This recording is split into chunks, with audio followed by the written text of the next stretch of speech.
सोने की कीमतों में बीते कुछ दिनों से उतार चढ़ाव का माहौल बना हुआ है। अगस्त में अपने उच्चतम स्तर को छूने के बाद सितंबर में 6,000 रुपए प्रति 10 ग्राम तक नीचे आ गया।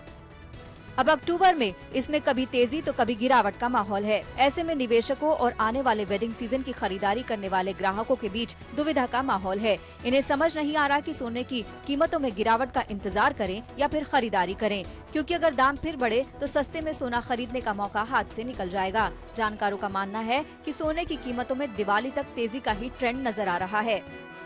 सोने में यहाँ पर तेजी का ट्रेंड तो जरूर बनता हुआ नजर आया है, लेकिन हाल फिलहाल में काफी हद तक मुनाफा वसूली भी देखने को मिल रही है। तो यानी कि अगर सोने को समझना है तो ये मान के चलें कि 49,000 से 53,000 के बीच में सोना बार बार रेंज ऊपर और नीचे की बना रहा है। तो अगर यहाँ पर आप खरीदारी की तैयारी कर रहे हैं तो सोने में जरूर खरीदारी करनी चाहिए, क्योंकि 49 और 50,000 के भाव पर अगर खरीदारी करते हैं तो दिवाली तक ही सोना आपको 53,000 के भाव दिखा सकता है और उससे ऊपर के भाव यहाँ पर बनते हुए नजर आ सकते हैं। अभी सोना खरीदने का अच्छा मौका है। इसके बाद त्योहारों का सीज़न और फिर शादी का सीज़न शुरू हो जाएगा और सोने का रेट बढ़ते रहेगा।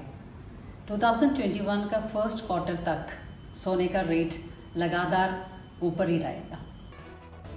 सोने में आई हालिया तेजी की वजह डॉलर इंडेक्स में नरमी को माना जा रहा है। अमेरिकी राष्ट्रपति डोनाल्ड ट्रंप को कोरोना होने से भी सोने में तेजी आई है। इससे भारत में इसकी कीमत एक बार फिर से 50,000 रुपए प्रति 10 ग्राम के स्तर तक पहुंच गई है। अमेरिका में जल्द दूसरे स्टिमुलस के ऐलान होते ही इसमें और तेजी हो सकती है।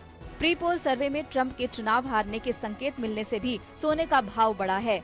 हालांकि तुरंत तो सोने की कीमतों में तेजी आने से रही, क्योंकि ट्रंप को अस्पताल से छुट्टी मिल चुकी है। लेकिन अगर स्टिमुलस आ गया तो फिर सोने में तेजी आने का भरपूर अनुमान है। ऐसे में सोना 49,500 रुपए से लेकर 51,800 रुपए के बीच रहने का अनुमान एक्सपर्ट्स जता रहे हैं। सोने में आगे दाम जो हैं वो एक बार 55,000 तक पहुंचते हुए नजर आ सकते हैं। तो फिलहाल अगर दिवाली तक की बात करें तो सोना इस बार 52,500 के पास फिर से आपको मिलता हुआ नजर आएगा। तो अगर यहां पर आपको शादियों के लिए खरीदारी करनी है तो ये सही समय है कि आप सोने की यहां पर खरीदारी कर लें, क्योंकि आने वाले समय में और जिस तरीके से कोरोना की अभी तक कोई भी यहाँ पर जो सिचुएशन है वो अच्छी नहीं देखने को मिल रही और दोबारा से कोरोना जो है वो एक्टिव हो रहा है, तो इस वजह से भी सोने की तेजी का ट्रेंड और बनता हुआ नजर आएगा। डॉलर इंडेक्स में गिरावट हो रही है। यूएस में इस हफ्ते या अगले सप्ताह दूसरे स्टिमुलस का अनाउंसमेंट हो सकती है। यूएस इलेक्शंस का प्री पोल सर्वे में डोनाल्ड ट्रंप हारने का चांसेस दिख रहा है।